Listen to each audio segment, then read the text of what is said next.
Good afternoon.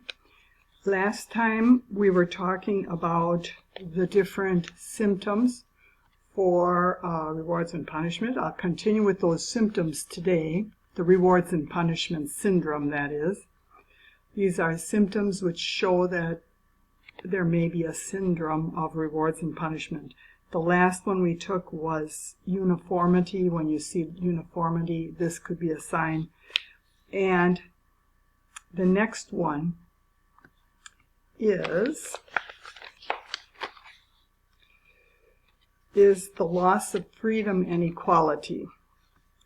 For example, a person doesn't feel as free to do what he wants if he's going to be rewarded for certain actions and punished for other actions. He does not feel free.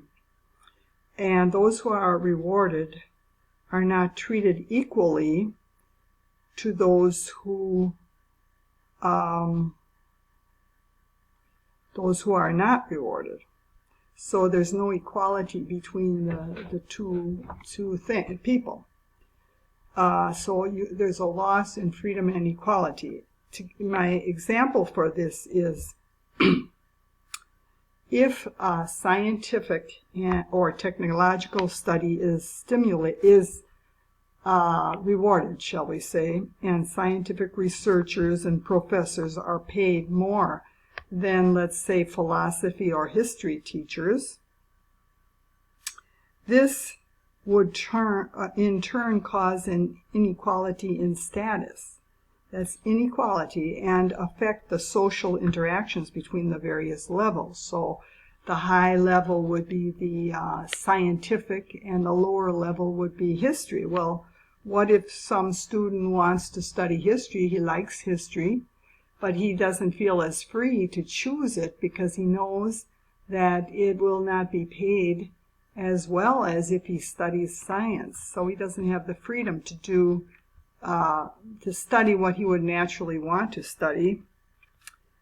Also, it diminishes the equality by having different statuses, different levels between the well-paid and the less well-paid.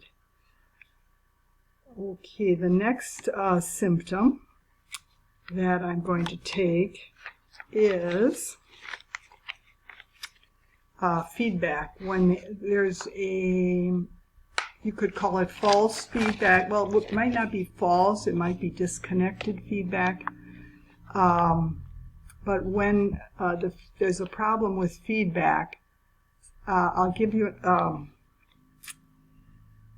it's disconnected from the activity which is causing the feedback. Feedback is what gives you an idea of what you're doing. For example, if someone would tell me what I'm doing here, telling you this, if they would give me feedback and they would say, we don't like it when you talk about such and such, or we wish you would talk this other way or do something else, that would be feedback for me. So, but there are many different types of feedback, and when there's a rewards and punishment syndrome, the feedback is affected so that the feedback isn't helpful. It's not the right feedback. I'll give you an example.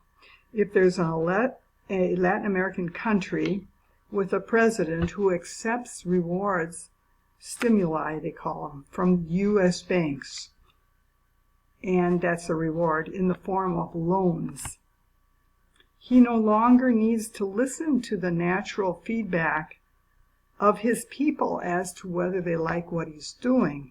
He has an independent source of money, and maybe he won't even be the president when it comes due to pay it back.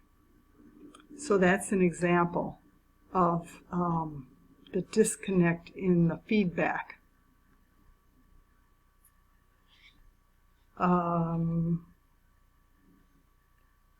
Another example is if a U.S. senator receives campaign funds, campaign contributions from a corporation that's doing all sorts of damage to the environment, and the people in his area don't like that, and they might tell him, but he gets his money, his reward, he gets from this company, which is I don't know if you'd call it a reward, but he gets money from them to run the campaign and win the election. So there's a disconnect in the feedback. So that might be the reward syndrome. I'm not positive it is, but that's an example of this distorted feedback where the feedback really isn't coming from the people that he's representing, but from a company, one company, which I guess you could say that company is rewarding him, and then it might be understood that he's going to listen to what they want rather than what these people want, who he is really. There are more people than there is the company. It's much bigger than just that one company, but yet he listens to the company. So that would be an example of this syndrome.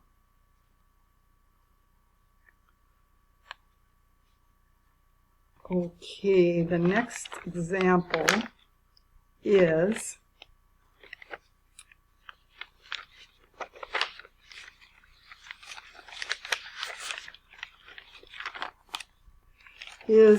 that there's polarization or division. That's the next symptom of this. And an example of that would be if there would be a group of refugees who come maybe from Vietnam or someplace where there are refugees. There have been refugees in the past. And if those refugees would be given special treatment where they would get the first public housing, they'd be on the list for public housing, there'd be some very nice brand new public housing, and they'd be pushed to the front of the list. That would be their reward, given to them over the people who have been on the list for some time waiting for it. Or let's say they give them more money in their public aid check. Let's say it's the single person who's a refugee. Let's say he gets in the old days, he might have gotten $200 instead of $175, which the regular public aid recipients would receive. Well, this special treatment, this reward for the refugees, will create division, and because the other people will get wind of it, and there will be a division between the refugees and the Americans who have been on public aid for some time and who are behind them in line. They'll notice what's happening among themselves, and this will create division among them. And I have been told that this is done on purpose at times because it's convenient for the leaders so that the people don't get along. The leaders can control the people better when they don't get along than if everybody got along, then they could all rise up together. So this discord among the people might be actually convenient politically at some time. Okay, next one. The next symptom of the reward and punishment syndrome should be here if I can find it. Cannot find it. It disappeared.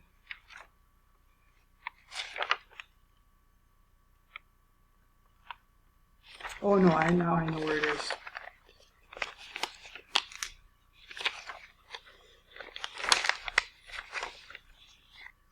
It would be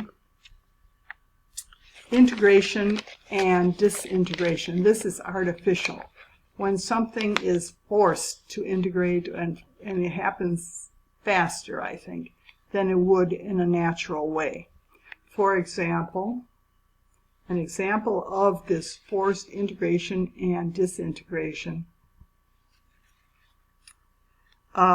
which comes about by the use of rewards or punishments, is, let's say the United States would offer Israel and Palestine a reward if they would come to some kind of an agreement over some one of their many disagreements.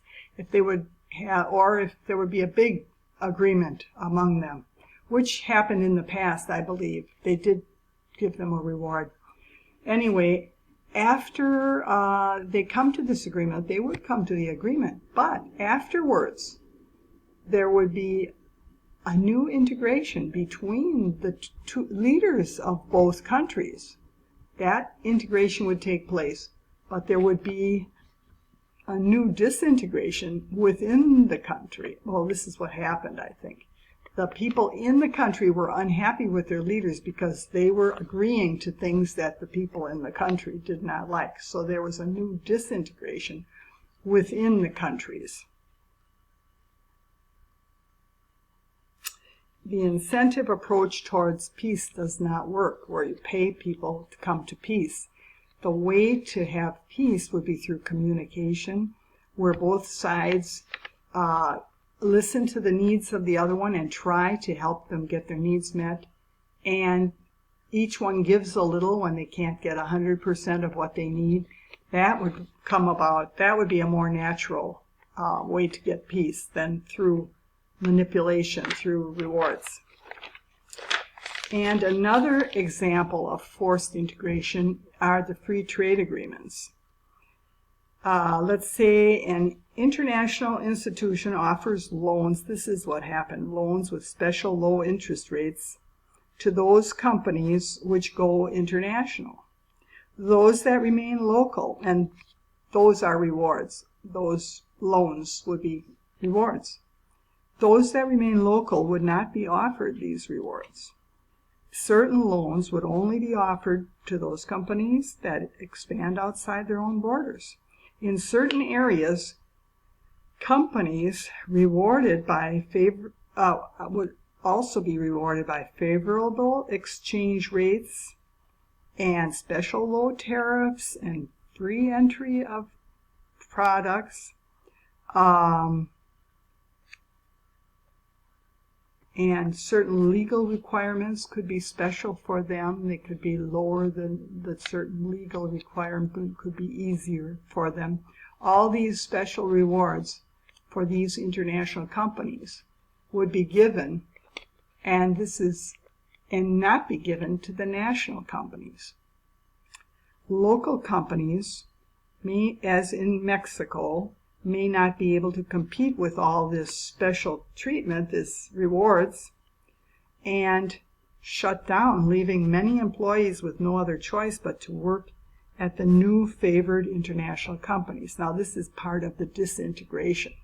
It would be an integration at a certain level in the two countries. There would be a new integration, but within the countries, there would be a lot of disintegration. Also, people may have little choice but to buy the products from the international companies now that other companies are shut down, and funds which were invested in large local companies are likely to be transferred to international corporations. To facilitate the trucks working for these corporations, that's another reward. Special modern expensive highways in third world nations like Mexico leading to ports and international borders would be carved through the mountains, deserts, forests, etc. This would affect the environment negatively in addition to probable irretrievable economic losses. Major dissension from within the country going through these changes could be handled. This is where the disintegration within the country, it's not helping the little people. It helps those big corporations. Yes, it does. But anyway, it could be handled through demotions, firings, disappearances, assassinations, etc. So that would be the punishment part of it. The two countries on an economic level would become more and more integrated by these forceful methods of rewards and punishments. But many organic, social, and environmental systems would disintegrate. Okay, thank you.